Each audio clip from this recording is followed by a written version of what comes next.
Няколко седмици по-късно пакета вече е при мен. Един ден преди известно време, както си стоях вкъщи и си обработвах някакви видеа, получих много интересен имейл. Имейлът беше от щатска фирма, която се занимава с изработката на продукти, изцяло свързани с това да снимаш с телефон. Те се казват Sunmark. Стана ясно, че са видяли някъде моят TikTok и много са им харесали нещата, които правя. Писаха ми връзка с това да ми изпратят някакви техни продукти и дали бих бил заинтересован да ги пробвам и евентуално да направя някакво видео за тях. За мен такива колаборации са винаги добре дошли, приех с удоволствие. Доразбрахме се с няколко имейла и стана ясно, че ще изпратят скоро нещата. Няколко седмици по-късно пакета вече е при мен. Сега ще го отворим и ще ви покажа какво има вътре.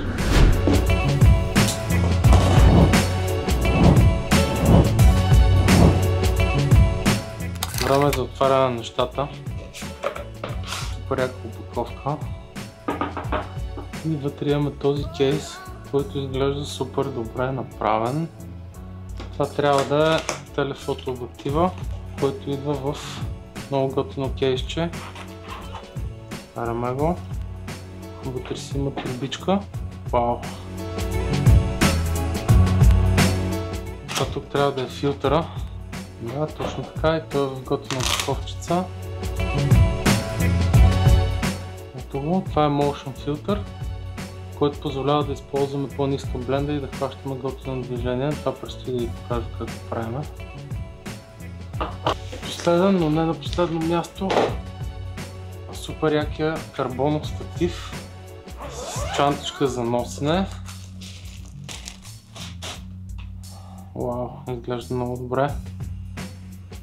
Всеки един от продуктите на Sunmark е направен с брутално качество и с две думи превръща телефона ти от това в машина за снимане и то много надалеч. Сега мисля, че е време да пребера всичко в раницата и да отида да тествам как работи.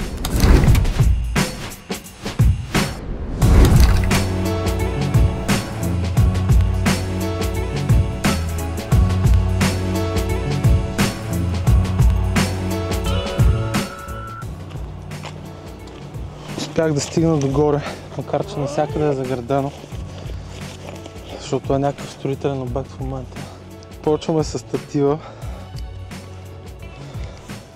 Първото нещо, което мога да кажа за статива е, че е карбонов, което значи, че е супер лек и лесен за пренасене навсякъде. Има си една скобичка, на която се монтира телефона. Ето по този начин.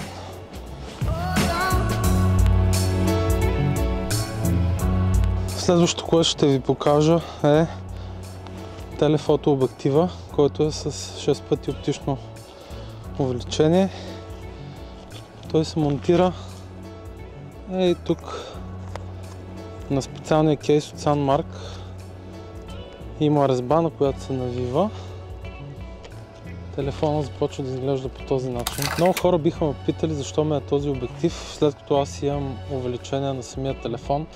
Да, обаче тази камера, която снима по 5 на iPhone, няма нищо общо с тази, която снима 24 мм. Всички сте забелязали, че качеството на 24 мм е много по-добро и снимките могат да се използват за много повече неща, както и видеята. Изглеждат по-добре, не са толкова бърнати, няма пикселизация. И затова, за да използваме тази супер добра камера на iPhone с 6 пъти увеличение, това нещо има супер голям смисъл. И сега ще видите какво имам предвид. Това, което виждате на екрана в момента е нормалната камера 24 мм. И сега превключваме на поставен обектив. Мисля, че разликата говори сама за себе си. Сега ще ви покажа още няколко кадра, които ще направя тук от тъпето, за да видите за какво става въпрос и какви са възможности.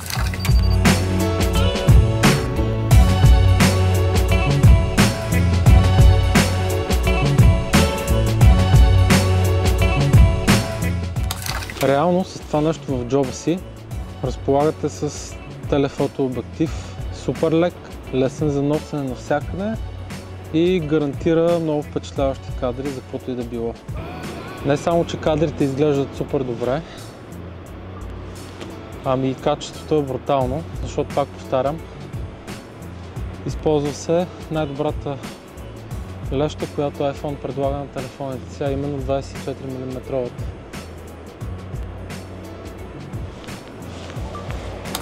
Еми хора, това е. Според мен, който се кефи да снима с телефон, трябва да ги провери Sandmark. Имат супер яки неща, не са скъпи и е голям геймченджер. Ако не ви се инвестира в супер скъпа камера и много обективи, просто си използвайте телефона и си купете някакво аксесуара. Може да са от Sandmark, може да не са от тях. Много вършат прекрасна работа, аз съм много доволен и ще ги използвам много за бъдеще. Чао за сега, ще се видим от другата седмица пак. Peace!